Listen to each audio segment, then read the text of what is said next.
గిరిజనుల కోసం Visakha, Vijayawada, Tirupati AP study circles పెట్టాం. 4,50,00,000 ఖర్చు పెట్టాం.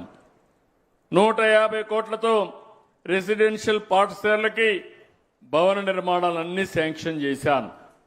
ఇంకో పక్కన మీరు చూస్తే 64 కోట్ల వ్యయంతో ఐటీడీఏ పాడేరులో ఒక టీచర్ ఉన్న 418 పాఠశాలలు ఇప్పుడే చెప్పా, డబ్బులన్నీ రిలీజ్ చేసి ఆ భవన నిర్మాణాలు చేస్తున్నాం.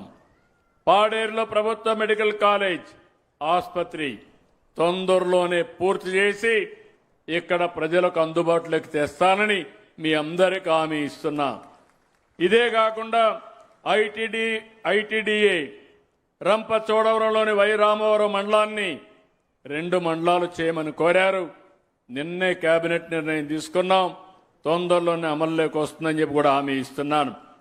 ఇంకో పక్క సీతంపేట ఐటీడీఏలో మల్టీ స్పెషాలిటీ ఆసుపత్రి 50 కోట్లతో కడుతున్నాం. ఐటీడీఏ పార్వతీపురంలో 50 కోట్లతో ఇంకొక హాస్పిటల్ కడుతున్నాం. రంపచోడవరంలో ఐటీడీఏ 50 కోట్లతో మల్టీ స్పెషాలిటీ ఆసుపత్రి కడుతున్నాం.